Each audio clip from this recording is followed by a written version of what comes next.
পুঁথিগত বিদ্যা আপনার জন্য যথেষ্ট নয়। এর জন্য আমি আপনাদের বলবো ভাই, সময় থাকতে যারা এসএসসি পাস করছেন এদের প্রচুর সময়, এরা যদি এখন সময় দেয়, সময় থাকতে যদি আপনারা নিজেদের প্রতি সময় দেন, তাহলে ইনশাল্লাহ আপনারা ভালো কিছু অর্জন করতে পারবেন। আলহামদুলিল্লাহ, যারা এসএসসি পাস করছেন, গতকাল এসএসসি পরীক্ষার রেজাল্ট দেওয়া হয়েছে, প্লাস এখন আবার এইচএসসি পরীক্ষা চলতেছে। তো যারা পাস করছেন ভাই, A+ পাইছেন, গোল্ডেন A+ পাইছেন, বা আরও যারা এরকম ভালো ভালো ফলাফল পাইছেন, আলহামদুলিল্লাহ। তবে আমি কিছু আজকে কইম কথা আপনার কাছে, কার সেরকম লাগবো আমি এটা বুঝতে পারতেছি না। তো আমি আমার নিজের ব্যক্তিগত লাইফ থেকে হই, বাস্তবতার সাথে মিল রেখে হয় যে আপনারা যারা এসএসসি পাস করছেন, আপনাদেরকে কইব ভাই, আপনারা এসএসসি দিয়ে কিছুই হইতো নাই, বুঝছেন? তো ওই যারা এখানে হয়তো আপনারাও জান না। তো মেন যে বিষয়ে ভাই দেখেন, এসএসসি পাস করছেন, আলহামদুলিল্লাহ ওয়েল। যদি আপনি মনে করেন যে না আপনি আরও পড়তা, আপনার পড়া পারবা, বা আপনার পড়া উচিত, বা আপনি আসলেই সামনে আগাইতে পারবা, এই এইচএসসি দিন আপনি আরও সামনে যান, কোনো সমস্যা না। আর যদি মনে করেন ভাই এগুলা সমস্যা, প্লাস লেখাপড়ার জন্য অনেক মানে আপনার কাছে মনে হয় যদি না সময় লেখাপড়ার প্রতিবন্ধকতা আসবো, তাইলে আমি বলবো বাদ। আর এই কিছু সব কিছু হওয়ার এখন একটা মাত্রই ভাই কারণ, এটা বাংলাদেশ। আপনি যত কিছুই করেন, আপনার স্কিল যদি না থাকে, আপনার দক্ষতা যদি না থাকে, আপনার কাজের প্রতি এক্সপিরিয়েন্স যদি না থাকে, এখানে কোনো মূল্য নাই। এটা বাংলাদেশ নাই ভাই, এটা বিশ্বর যে কোনো হার নই ভাই, বুঝছেন? তো এইটা মূল বিষয় মাথার মধ্যে রাখিয়া আপনি আপনার স্কিলটারে ডেভেলপ করতে হইলে আপনার এই পুঁথিগত বিদ্যা আপনার কোনো কাজে আইতো নাই। হ্যাঁ, একবারে যে কাজও আইতো নাই তা নাই, কাজও অবশ্যই আইব, কিন্তু পুঁথিগত বিদ্যা আপনার জন্য যথেষ্ট নয়। এর জন্য আমি আপনাদের কইব ভাই, সময় থাকতে যারা এসএসসি পাস করছেন এদের প্রচুর সময়, এরা যদি এখন সময় দেয়, সময় থাকতে যদি আপনারা নিজেদের প্রতি সময় দেন, তাহলে ইনশাল্লাহ আপনারা ভালো কিছু অর্জন করতে পারবেন। এর জন্য কইব যে ভাই, আপনারা আপনাদের নিজেদের স্কিলটারে ডেভেলপ করেন, অর্থাৎ আপনাদের যে কাজে আপনার দক্ষ, একটা জিনিস আপনি খেয়াল রাখবা, আল্লাহ তাআলা আমরারে প্রতিটা মানুষের তার নিজস্ব কিছু প্রতিভা, নিজস্ব কিছু ক্রিয়েটিভিটি দিয়ে আল্লাহ তাআলা তাদের সৃষ্টি করছেন।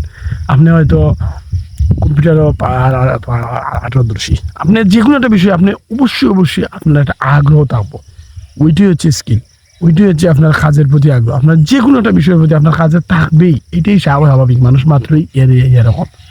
তো আপনি যে কাজের প্রতি আপনার ফোকাস, যে কাজটা আপনার ভালো লাগে, ওই কাজটা আপনি আপনার মন দিয়ে করবা।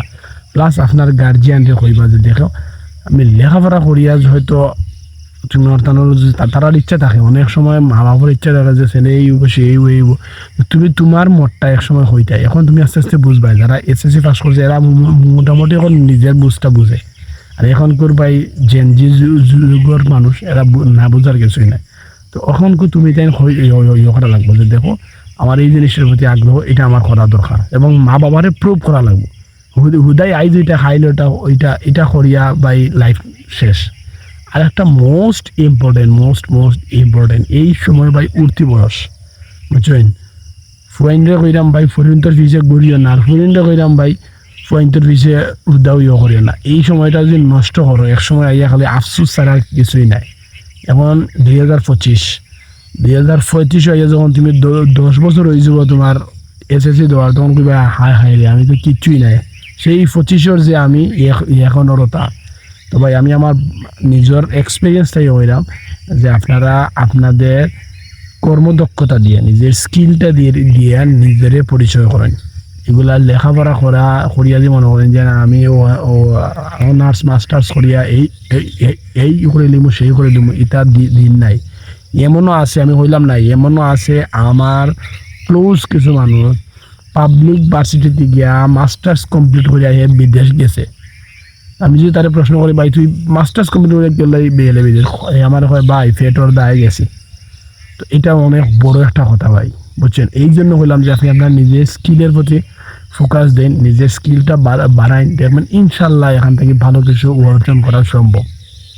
বুঝছেন জগত যারাই বড় হইছে আপনারা এটা জানেন তো কইলাম এগুলার লাগে কিছু রিচার্জ পাইবা যারাই বড় হইছে তারা কিন্তু আহামরি যে একদম অনার্স মাস্টার্স কমপ্লিট করে একদম সব করে ফেলেছে তা নাই আবার যে করেন না তাও নাই বুঝছেন কিন্তু কত লিখে নিজের কাজের প্রতি ফোকাস থাকতে হইব যেটাই আপনি করবা ওইটারের লক্ষ্য স্থির করিয়া আপনি আইজটা খাইলটা পরশুটা এটা হইতো না নিজের লক্ষ্য স্থির করতে হইব এবং ওইটার প্রতি সম্পূর্ণ ফোকাস আর ওই যে কইলাম ছেলেরা মেয়েদের প্রতি মেয়েরা ছেলেদের প্রতি এই জিনিসটা করিয়া ভাই লাইফ ধ্বংস হয়ে করবে না পয়েন্টরে কইলাম ভাই বুঝছেন আমরা পুরুষ মানুষ এগুলা ফিসে যদি যাও জীবন ধ্বংস তুমি স্কিল ও তুমি টাকাও আর্ন করো তুমি সফল হও লাইন ধরবো পর্যন্ত লাইন ধরবো ওটাই তুমি তোমার চোজ করিয়া ফুরিমনি আর যে মনি পাইবাই বুঝছো তো ইটা করিয়া সময় নষ্ট করিয়া না জীবন ধ্বংস ছাড়া কোনো কিছু নাই বুঝছো তো মূল বিষয় ভাই ওটাই যারা এসএসসি পাস করছেন